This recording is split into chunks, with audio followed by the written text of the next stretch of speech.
Hello folks, it's the Pace Chaser again. Welcome to another one of my videos. This is another one of the book reviews that I do from time to time, and this time we've got a twofer, in other words a 2 for 1.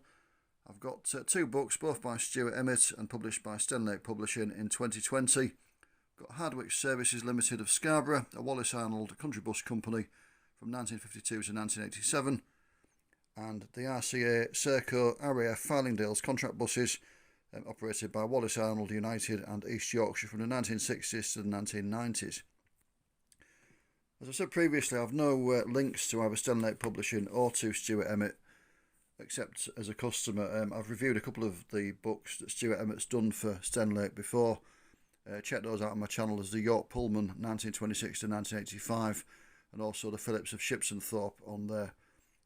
I don't usually buy new books. Like models, I tend to buy them second hand to save a bit of money, but these have got quite a modest cover price. The Hardwick's one is £11.95. I think the Fylingdales one is the same, yeah, £11.95. So they're quite modestly priced. 48-page softback books in a landscape format. So I'm going to start with the Hardwick's one. Now the title of this book is quite a little bit misleading. It doesn't just cover the Wallace Arnold years. There's a bit of history of the company before they were bought by Wallace Arnold in 1952, so from 1922 when they were set up. And there's also a feature on the company afterwards. In 1987 it was bought by East Yorkshire, and there's pictures of the vehicles working for East Yorkshire and some of the East Yorkshire buses working the route. But yeah, it's a nice little book.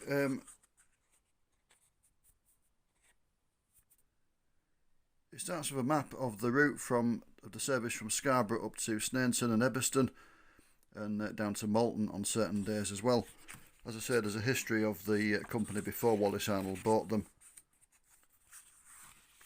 And then there's various pictures in black and white and in colour of the Wallace Arnold days. The history in the Wallace Arnold era is really told in the captions and the photographs. But there's some nice pictures. As you can see, fairly well reproduced. Some of them a little bit grainy, but they're not too bad at all. And as I say, it does take the story further up to date.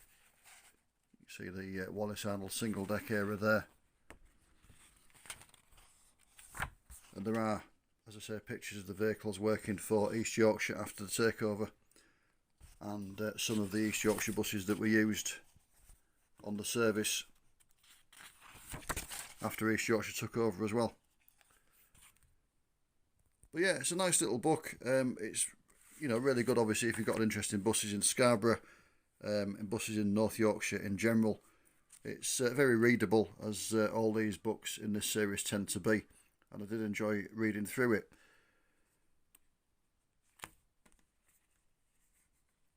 Had a quick look. There's one available on eBay for £12.86 at the moment, including postage. So that's not too bad. It's only about sort of 90p postage on top of the cover price, and various other stockists such as Waterstones and people like that, MDS books.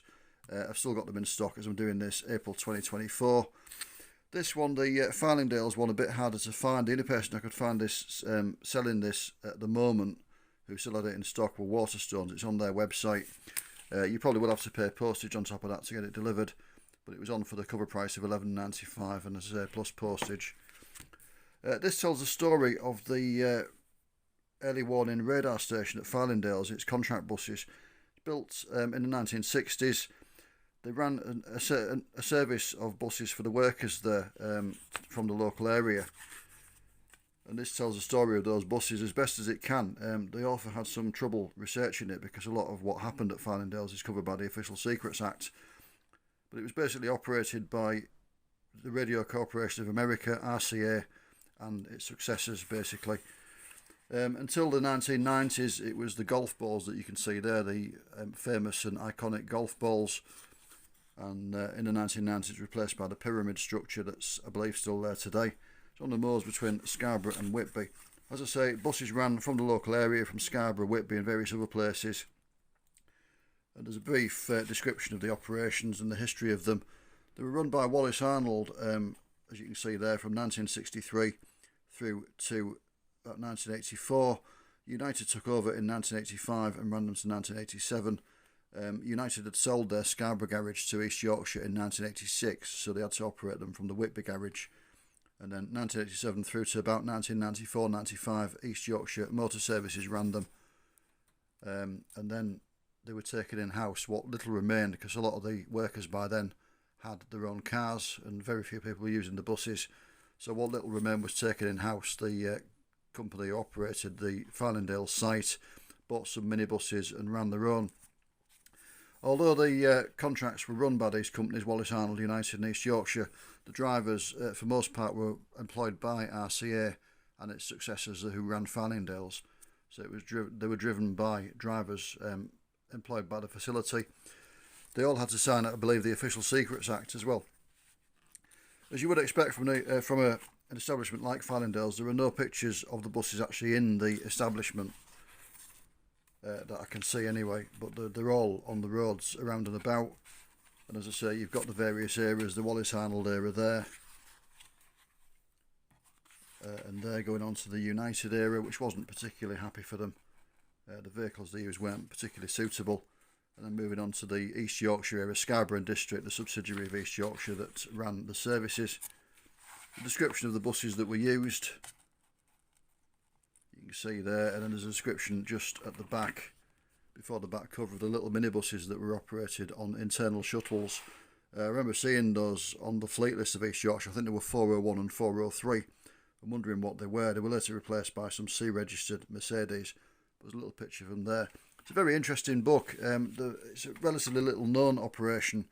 I was aware that East Yorkshire had a contract of it because I've got an interest in East Yorkshire buses.